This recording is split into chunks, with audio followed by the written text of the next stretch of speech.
Hello, welcome back to my channel. അങ്ങനെ ഇതാ നമ്മൾ ലൂസേൻ്റെ സിറ്റിയിലേക്ക് കിടക്കാൻ പോവാണ് കേട്ടോ. സായാഹ്നം തന്നെ തുടങ്ങാൻ പോവാണ്. അപ്പോൾ 4 മണിയൊക്കെ കഴിഞ്ഞു, ഇരുട്ട് വന്നിട്ടില്ല, ഒരു വെളിച്ചമൊക്കെ പോയി, ആ ഒരു അന്തരീക്ഷമായി. അത്യാവശ്യം നല്ല രീതിയിൽ തണുപ്പൊക്കെ വന്നു തുടങ്ങി.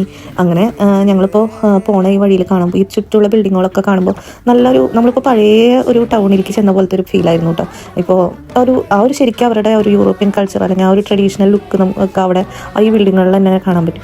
ഞങ്ങളൊന്നും കഴിച്ചിട്ടുണ്ടായിരുന്നില്ല. നമ്മൾ അപ്പോൾ അവിടെ നിന്ന് ഒരു കോഫി വാങ്ങിച്ച് കഴിഞ്ഞിട്ട് പിന്നെ ഭക്ഷണമൊന്നും കഴിക്കാനായിട്ട് ബ്രേക്ക് എടുത്തിട്ടുണ്ടായിരുന്നില്ല. ഞങ്ങൾ നേരെ അങ്ങനെ പോരുക ചെയ്തിട്ടുണ്ടായിരുന്നു. അതുകൊണ്ട് തന്നെ ഫസ്റ്റ് ഞങ്ങൾ നോക്കിയത് റെസ്റ്റോറൻറ്റ്സ് എവിടെയാണ്, ഹോട്ടൽ കണ്ടുപിടിച്ച് അവിടെ ബാഗെല്ലാം വെച്ച് സേഫ് ആക്കിയതിന് ശേഷം ഒന്ന് നടന്നു പോയി ഭക്ഷണമൊക്കെ കഴിക്കാം. അല്ലെങ്കിൽ റെസ്റ്റോറൻറ്റ് ഫസ്റ്റ് പ്രയോറിറ്റി റെസ്റ്റോറൻറ്റിനായിരുന്നു. അല്ല റെസ്റ്റോറൻറ്റ് കണ്ടു കഴിഞ്ഞാൽ അവിടെ സ്റ്റോപ്പ് ചെയ്യാവുന്ന രീതിയിൽ ഞാൻ നിന്നിരുന്നത്. പക്ഷേ പോണ വഴിയിൽ ഒരു ഇന്ത്യൻ റെസ്റ്റോറൻറ്റ് ഞങ്ങൾ കണ്ടു കേട്ടോ. ഇന്ത്യൻ റെസ്റ്റോറൻറ്റിൻ്റെ ഗൂഗിളിൽ ഞങ്ങൾ മെനു ഒക്കെ ജസ്റ്റ് സെർച്ച് ചെയ്ത് നോക്കിയപ്പോൾ ഭയങ്കര എക്സ്പെൻസീവ് ആയിരുന്നു. അതുകൊണ്ട് പിന്നെ ആ ഒരു റെസ്റ്റോറൻറ്റ് വേണ്ട, നമുക്ക് വേറെ ഏതെങ്കിലും നോക്കാമെന്ന് വിചാരിച്ചു. അങ്ങനെ ഞങ്ങൾ തപ്പിത്തിറങ്ങി. ഞങ്ങൾ ഫൈനലി നമ്മൾ മാപ്പ് കാണിച്ചു തന്ന ലൊക്കേഷനിലെത്തി. അവിടെ ചെന്ന് ഹോട്ടലിൽ പോയി അന്വേഷിച്ച് കഴിഞ്ഞപ്പോൾ പറഞ്ഞു നമുക്ക് അവിടെ ബുക്കിംഗ് ഒന്നും ഇല്ലാന്ന്.